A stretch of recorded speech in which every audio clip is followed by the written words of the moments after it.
Morning, everybody. Happy Thursday. Hope you're all doing well today on this lovely, sunny, but very chilly Thursday morning. So, here we are again. Georgia and I are actually sat next to each other. Crazy times. And we've got the lovely Laurel on our other little screen there. She's at home, keeping herself nice and warm. How are you doing this morning, Laurel? I'm okay, you?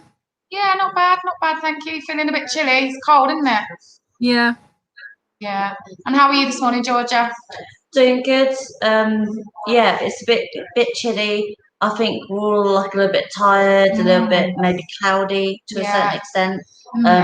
But hopefully after this chat, I'll be all summery and sunshiny. Yeah, I feel like that today. I'm just feeling so tired this week, and it's funny because I was just saying it's a short week because we have the bank holiday on the Monday. Yeah. But everyone's just feeling absolutely exhausted. So I'm definitely ready for the weekend to come.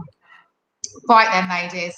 What should we kick off talking about today? What is completely all over the news, all over Twitter, all over social media at the moment? Laurel, what do you think it is? Well, at the moment, it's the AstraZeneca vaccine of is it safe or not? It's literally just everywhere. Like, I literally woke up this morning to find, even on YouTube, it's strong around. Like, I follow the BBC on YouTube, and it's even like on their page, it's like, AstraZeneca, is it safe? And I'm like, I know.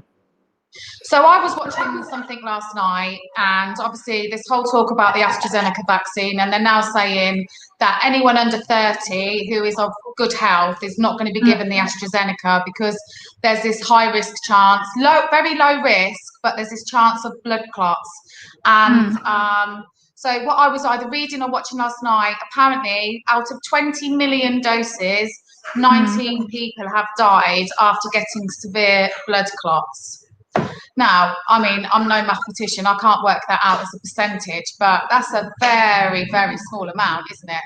That's tiny. That's less than most other things. Like being on the pill is higher percentage. Yeah, we were actually talking about that the other day, weren't we? We were saying about how I think the contraceptive pill is like the risk of blood clots is like 0.6%, and the risk of blood clots with the AstraZeneca is 0.0002%. Tiny. Yeah, so that's, I mean, it's basically zero, isn't it? Let's be honest. Yeah. It is basically. Why do you think it's getting sort of blown out of so much proportion? Because this AstraZeneca is such a new thing and people are now panicking. I mean, I saw a couple of... I think it's just panic. I think they just don't understand science. They don't understand statistics. Yeah. And I think they're just blowing it out of proportion. I think because anybody here scientifically minded like me and you read stuff lots, you can see why it's so different, so interesting. Yeah. I mean, if you're not scientific, sorry. It's okay. I think there is a little bit of delay between us, I think maybe. But yeah, I was gonna say, so why do we, allow women to take something that has like a higher percentage of chance of blood clots, but everyone's like freaking out? And I have a suspicion it's because men are having the vaccine. Could well be. And it's men in charge, isn't it? Yeah. Because it's funny, like if you look at, I was on the contraceptive pill for years. It's something you take every day for months and years, and there's no big blow up or worry over that. It's probably expected more of us as women to take that contraceptive pill. I mean, this morning I caught the news very, very briefly, and they were interviewing people, and especially like the 30s and unders, because obviously you have to remember that some of the under 30s have already had their first dose of AstraZeneca because they've got high risk of the medical problems. And one of the ladies was saying, no, I'm absolutely fine. I'm definitely going to have my second dose. And then another lady was saying, I don't want my second dose now. And they were trying to explain to her it's going to be more dangerous for you to not have that second dose than to have the dose. The chances of you getting these sort of blood clots are so slim. But there just seems to be uproar about it, doesn't there? Oh, it is. Literally yesterday, my Twitter is full of just medicine anyway, but mine was just full of uproar. It was like loads of people saying, I'm really sorry for all the scientists who have worked on this vaccine. Like, people think sorry for all the scientists, and then the complete opposite of like, throw out all statistics, get rid of statistics, do this, do that, do more. It's like, it's mental, isn't it? why is there such a uproar about this? Because it's not that big a percentage. Like, if there was more of them, then yes, but people forget that there's a base rate. Base rate means what you find generally normally anyway. This was smaller than that anyway. So, but I think people think side effects of vaccines that they haven't read most people haven't read the whole of how they did the vaccine, didn't read all the information because they don't understand it because it's not wrote for the general. And do you know what I think as well? I think with this whole COVID, such a new thing. I know it's a year old, but in those sort of terms, it's relatively new. People, like you just said, Laurel, don't do their own research. They read snippets on Facebook and they'll take a snippet off here and they sort of make their own sort of conclusion to it. Yeah. And we do have to remember that so much of what we read on social media, being Facebook especially, is not actually factually true. Yeah. There's so much scaremongering that goes on. I think that has a big part to play in it as well. So yeah, they're not listening to the science behind it. They're listening to the sort of rumour mill of social media. So I think that's what plays a huge part in people, being scared or deciding they're not going to take the vaccine. I mean, that's the other thing, that there was a question asked, now because of this, can we pick which vaccine we want? And that really annoys me because I'm desperate to get my vaccine. I just whatever one you can give me, give me. The fact that people think they can now be a bit choosy about it, I'm the same. Just give me a vaccine that will work. I don't care which one it is. I just want a vaccine. I'm not picky. I'm not, but I probably can say this a bit more sensitively because I've read both the trials papers. Yes, I'm a nerd. It's fine. But I understand what you're saying. But that's, I think for you to say that with your scientific brain is actually quite, what's the word? Like, convincing. And also makes. Not that I had any doubts, but for anyone watching, who doesn't know Laurel, she will know the scientific to the inch of what it's about. And the fact that you're happy and you're sitting there going, absolutely, give me any of them, should actually make all of us feel a bit more sort of comfortable in our decisions. I mean, I don't know, we all say at our work at the yard, like, we all can't wait to get our vaccines. It's so important. It's the only way we're going to get out of this absolutely horrendous mess we're in. We've all got to be vaccinated. And we've got to start trusting the doctors and trusting the scientists, because it is literally their job to sort these things out and to work out this stuff for us. That's what they're paid to do. That's what they went to school for years and years and years to study. That's what they're trained in. So I don't think that anyone who's solely getting their information from Facebook and from social media sites should be listened to above scientists. Almost every scientist in the world. Definitely. I was watching something yesterday. Professor Van Tam, he did quite a lot of the updates with Boris throughout the past year, on the podiums. And he said something interesting, I thought. He said, yes, we're making you aware as the public now that there's a slight chance. He said, but this is so slight, but what we're doing is trying to be open and honest with the public. It's not something that actually concerns us, any of us, to the extreme where we go, right, let's pull this vaccine. We're trying to be, which actually I think transparent. Well, that's exactly the word, transparent, which actually did make me chuckle, because I thought, well, perhaps if the government had been a bit more like that the whole way through this, we'd be in a different place to where we are now. But they're just trying to be transparent, and it's not, if they're not concerned, then I don't think we should be. And all I'd say is, like, when you get that text or that phone call or that email, I don't even know how they get them, saying you can go. I'm literally checking my phone. I'm like, text me, I want to have my vaccine. So definitely, it's really important to. And if you're unsure, read up. If you think, right, hold on a sec, you can say that and they can say that. Do your own research, make your own decisions, but do it from not a Facebook place, from a scientific, read the actual evidence. And, and that's it's all open. It's all open to read. It's been open because of COVID. It was just open. It was open to the general public as well as the scientific community. I like. Brilliant. Yeah, I guess that, that's what to do if you're still feeling unsure, isn't it? I don't know if you guys saw, just while on the subject of COVID, there's a couple of things. Did you see the deaths in Brazil? No. Yeah, it's skyrocketing. 4,000 deaths from COVID in 24 hours. They're literally on their knees. It was really scary. I saw some pictures of just people. Oh, it was just horrendous. Did you see that, Laurel? Yeah. No, I was. There's a website I use. I think it's by St. Johns Hopkins Clark's University in America, which is like a big hospital in America, and they have like website that has all the data for the whole world. And Brazil's like number 2 or number 3, and it's ridiculous every day. Like you look, and it's like daily statistics. It's like really high every day, and I'm like, wow. Scary, isn't it? Yeah. When we had, what did we get to, almost 2,000 when was at the peak? Yeah. And that was really scary. But 4,000 deaths a day. I don't know if you might know this, Laurel. How are they doing with their vaccine over there? Not very well. I don't know I don't know how much vaccines have been sent out to Brazil, and I don't know how their healthcare is out there either. Because no, I'm not sure. I don't know how their healthcare is going either. I'm not really sure. I don't know about Brazilian healthcare. Yeah, it's really scary numbers.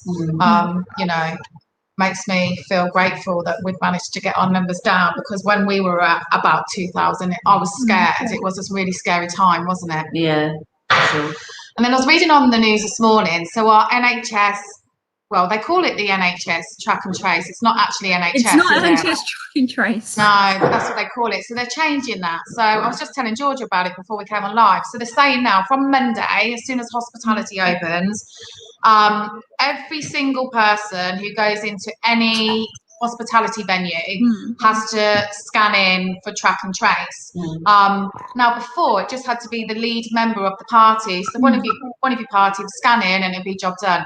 But yeah, they're changing the rules to it all. So every single person has to check in. Now, how's this going to work then? Because I know so many people who didn't have a phone that was new enough to scan the app. So how's this going to work? To get it. My phone ain't new enough. Yours wasn't. No. So how are they going to do it then, do you think? I don't know, but this is what they were saying. Everyone's going to have to scan in, unless it's going to be that the people whose phones aren't new enough to scan, you're going to have to leave all your details. Yeah, or like text in. Yeah, maybe. But I knew so many people last time who phones weren't new enough. I also knew people who chose not to check in. If the venue you were going into weren't that vigilant about it, they chose not to check in because at that point, if you got that text, you then had to isolate, didn't you? Yeah. And I knew people who couldn't afford to have time off work or didn't want to have time off work, so they just didn't check in. So there was never any chance of them getting that text, which again, it's not the right way to go, but you can understand it for people who actually can't afford financially to have those 10 days, 2 weeks, whatever the rules were then, I can't remember, all that time off work. So I think it's going to be really interesting to see how this pans out with its new track and trace. I think it's really interesting because it's cost us like 37 billion pounds or something. It's ridiculously expensive for what it is. And we're talking about basically an app. Yeah. That doesn't always work. A, it doesn't always work. B, you need to have a smartphone. Yeah. And C, 3, D, all of them. Yeah. You need to have. It needs to be from everything, doesn't it? Well, it needs to be like the staff, the people who are going there, like. Yeah, well, this is relying on every single landlady, landlord, customer, staff member. This is, it's relying on all of those to do it every single time. And it may be something that people start off doing, because I remember friends started off doing it to begin with, and then it became a bit of, don't need to do this anymore. There's no COVID anymore. So yeah, it's going to be interesting. I think we'll have to watch that.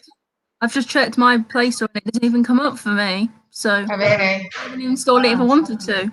Yeah. Yeah, I don't know. I guess it would be interesting. Perhaps we'll have to talk about it again in a few weeks when the parent system's up and running and see how we're all.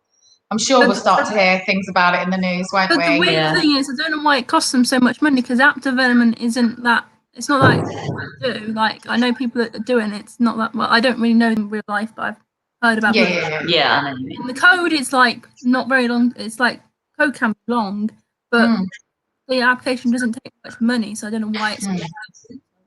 It might be because it's linked in with the NHS and that makes crazy. Because it's dodgy. That's what I think. One of their mates did it for them, didn't they? Yeah, exactly. Like remember the PPE? Oh, it cost like millions and they couldn't use it. It was crap. They had to get rid of it all. Yeah, exactly. So watch this space with that one. Right, let's move on from COVID, because I feel we do talk about COVID a lot, but I feel like it's just so relevant. It's hard not to, isn't it? Every day there's something different. Oh, that's the other thing I wanted to say. We didn't mention it yesterday. So they've now stopped the trials on children. Did you hear that, Laurel? Yeah, I've heard that, but I'm not sure why though. I think it's because they need to work out. MHR, which is the board that regulates drugs in the UK, has now to have to look into it as a safety complaint, because there's been quite a lot of people moaning about like the vaccine. So they've had to launch an investigation into the safety of the vaccine. Even though that it's safe, but they have just to make sure that it is safe. What people say is it's literally just covering their own back, simply. I think. But that's why they've had to stop the kids trial, because they have to that it actually is safe, and then they can go back to the kids trial. Yeah. So I guess that's going to be another one where we'll just watch this space and see how that goes. Okay, moving on from COVID. Georgia, what's going on in Northern Ireland? Yeah, it's all kicking off basically, Jasmin. Why? I don't understand. I saw a little bit on the news, but I don't know what's going on. So fill me in. I've only seen like a little bit. So if anyone's watching this and they have more information or they've heard more, then please correct me.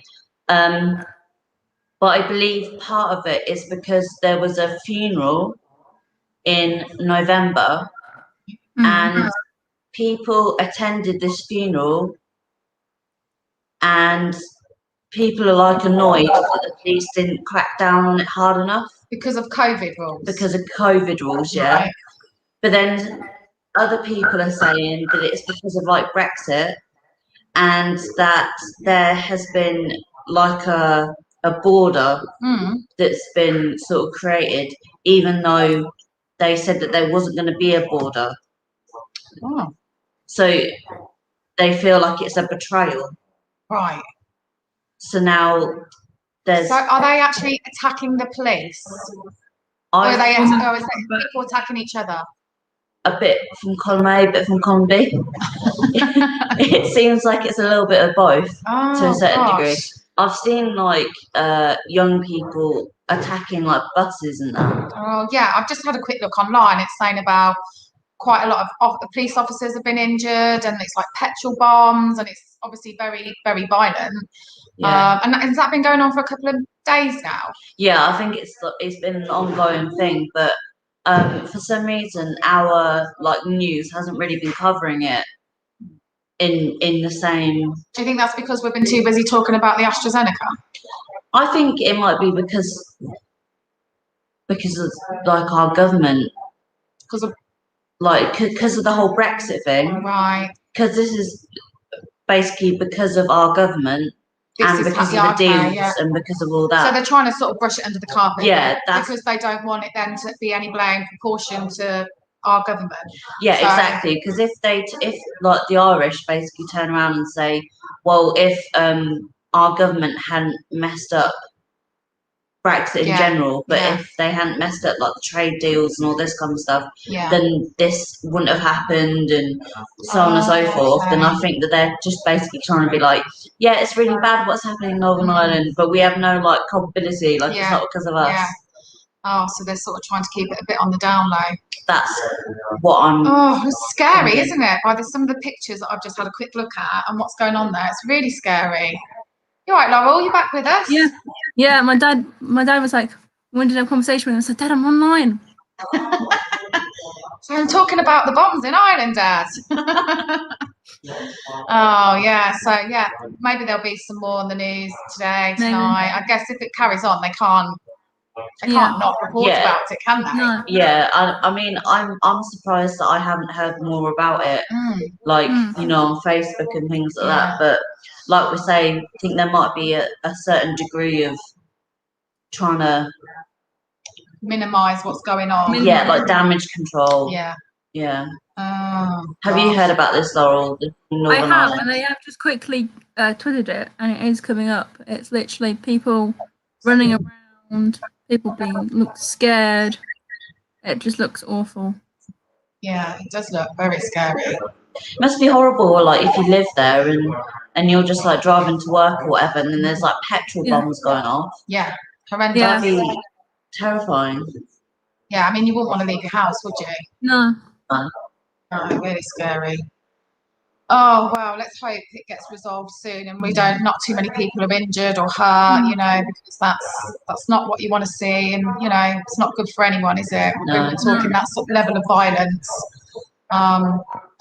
Okay, so moving on then. So today, our subject to talk about, what we actually do, just to give you a bit of info, when we're planning our tea and toast sessions, you can actually Google, and there's like a calendar of different dates that go on within the UK, you know, different days. Like yesterday we had World Health Day, and when we Googled for today, the actual wording, because I think it's important we talk about this, was Autism Awareness Day.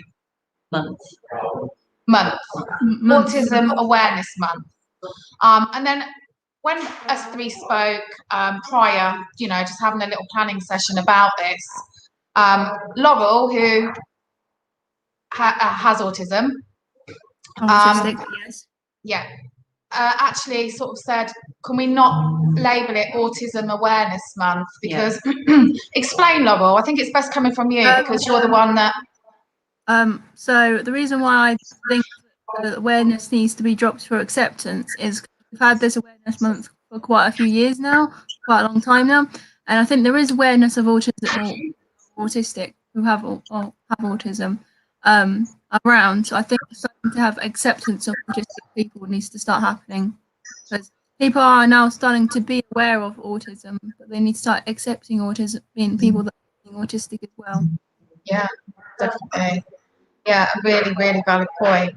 Do you think enough is done within the Autism Acceptance Month? Do you feel like a lot of people know about it? Could it be sort of shouted about a bit more widely? Yeah, I think it needs more autistic creators that actually are allowed to talk about it, because quite a lot of them are shunned and told to just go shove off, really. Excuse the French. But they're just like told off by other people, by people that like to make myths about autism and autistic people, and more myths come out in the month than autistic people trying to talk about their actual real experiences. So some people like me actually really hate April and like to sort of hide away from social media for the month. Friends and not talk about it because we just like get bad experiences of it. Yeah, it's not nice. I mean, do you know any sort of famous people that suffer with autism, that are autistic? Yeah, there's quite. Is there many? Do you have there's quite a few. There was suspected that Albert Einstein was autistic as well as being dyslexic. And there's quite a lot of people that are coming out now and finding out that, like, from adult diagnosis, that they're autistic. So there is quite a few people now that are coming out or finding out that they're autistic. I think there's quite a lot of artists, like musicians and artists, find out that they're autistic as well. I'm just going to Google quickly what. Yeah, and how old was you, Laurel, when you had your diagnosis? I was 22. So it wasn't that long ago then? No, I only got diagnosed last year. Oh, okay. Right, yeah. So one person you would have heard of, if you watch like Talent or something, is Susan Boyle. She's autistic. Oh yeah. Susan Boyle? Yeah, Susan Boyle is autistic. I didn't know that. Like, it's sometimes like quite hard to find out, but she is. Like, people thought she had like a mental breakdown, and it wasn't. It was an autistic meltdown. Oh, really? Yeah, they can be that bad. I wonder how late in life she got diagnosed. I don't know how old she is. I don't know how. It depends on how old she is now. I don't know. Yeah. She is. But other people include like Tim Burton, who is a movie director. Yeah, I've heard of him. Yeah. So we have, but also we have like even old people that are like supposedly they thought that people had autism. So like Charles Darwin. Darwin was suspected to have autism. Or be autistic. Bill Gates, who was the founder of Microsoft. And also the other one, the rival of Microsoft, which was Apple, was Steve, was also reckoned to have autism, be autistic as well. So there's like a whole list, and even Newton, there's like even Newton, who was like a really nerdy maths guy. Yeah, I've heard of him. So he was autistic, was he? Yeah, they think that he was autistic. They can't really say because autism wasn't around at their time. But really geeky people, they just thought they might be autistic from what they did and stuff.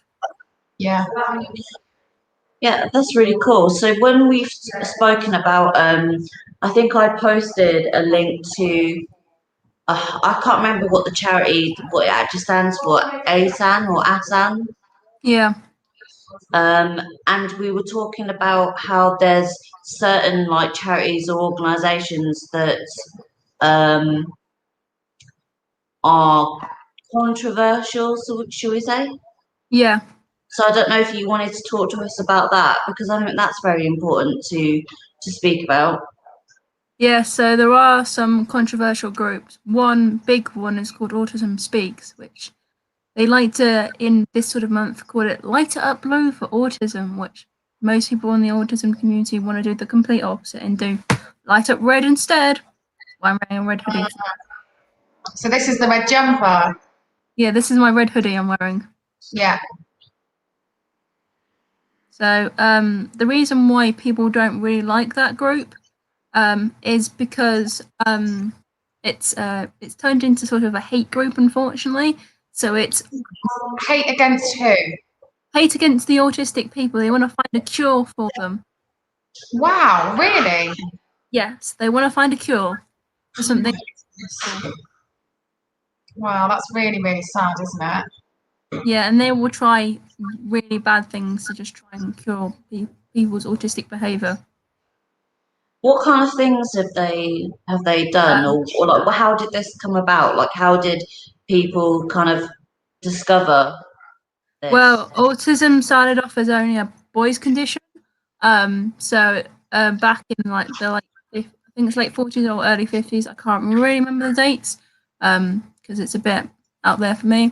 They did a study on guys. They took a group of boys and looked at like their criteria and made a criteria about boys, like what boys like doing, like playing trains, cars, those sort of things. And they first realised that it was only a guy's condition, and only guys could have it. And guys usually get diagnosed about 3 or 4 years old, compared to his late teens, early 20s, even late 30s, late 40s, late 50s. I've heard. So it can be really late on for autistic women to get diagnosed. But the reason why, well, some of the reasons people say why the autistic women get missed so much is because the criteria that most diagnosticians use is mostly more male orientated than females. So it asks you more like what guys would do, or like one of the questions is, would you rather go to a party or sit in a library? What about if you like parties and like me? Going to sit in a library is great. I would not go to a party, but I know some people that like going to parties completely. Yeah. In there. So some of the questions are a bit changed, but the thing is, there is a female questionnaire done for females, but it's not very used very often. I've been told.